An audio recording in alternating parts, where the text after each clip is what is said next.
Stocks advanced on Thursday after data showed initial jobless claims fell to the lowest level in more than 4.5 years, suggesting improvement in a key factor for economic growth.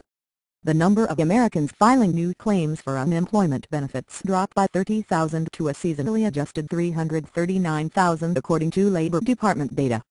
Economists polled by Reuters had forecast claims edging up to 370,000 last week. The report follows last week's government report that showed a surprising drop in September's unemployment rate to 7.8%. Claims looked pretty strong. Thank you for trying verbose. This recording will go away once the product has been purchased. Definitely a big drop down. We're starting to hear noise about companies hiring, and that's what the market is waiting for, said Jordan Waxman, Managing Director Hightower Advisors in New York. Without labor market improvement, we can get a sustainable rally. The numbers seem to be moving in the right direction. Stock futures were also supported by a note from Citigroup, which upgraded U.S. equities to overweight, citing cheap equity valuations and aggressive central bank actions to stimulate the economy. The benchmark S&P 500 index had shed 2% over the thank you for trying verbose. This recording will go away once the product has been purchased. Prior for sessions, its biggest 4-day drop since late July, amid concern about the impact of slowing world growth on corporate profits. Weak global demand has heightened investor worry over the corporate earnings season.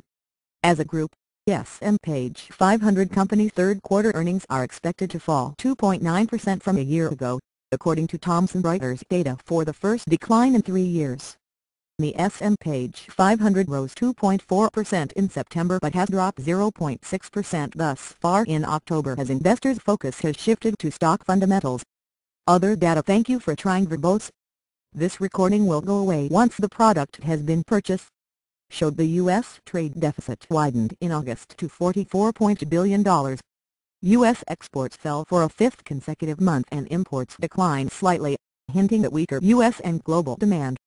The Dow Jones Industrial Average (DJI) gained 42.92 points, or 0.32%, to 13,387.89. The Standard & Poor's 500 Index (SPX) gained 8.09 points, or 0.56%, to 1,440.65. The Nasdaq Composite Index (IXIC) gained 19.25 points, or 0.63%, to 3,071.03. Sprint Nextel Corp S.N shares jumped 13.5% to $5.72 as the best performer on the S&P 500 after a source familiar. Thank you for trying verbose. This recording will go away once the product has been purchased. With the matter told Reuters, SoftBank Corp. 9,984. Japan's third-largest mobile carrier, is in talks to acquire a majority stake in the number 3 wireless carrier in the United States. Clearwire Corp. CLWR.co, in which Sprint hold the majority interest, surged 27.3% to $1.65. Metropc's PCs.N shares dropped 8.4% to $11.03 as a SoftBank deal would rule out Sprint making a counterbid for the company, which recently agreed to be acquired by Deutsche Telekom AG. DTAG.D. Fastenal Co. Fast.O climbed 8.3% to $45.82 after the company posted third-quarter earnings. Thank you for trying verbose. This recording will go away once the product has been purchased. Winnebago Industries include WGO.M reported a higher quarterly profit and strong growth in its order backlog as demand for its motorhomes grew. Shares gained 2.9% to $12.55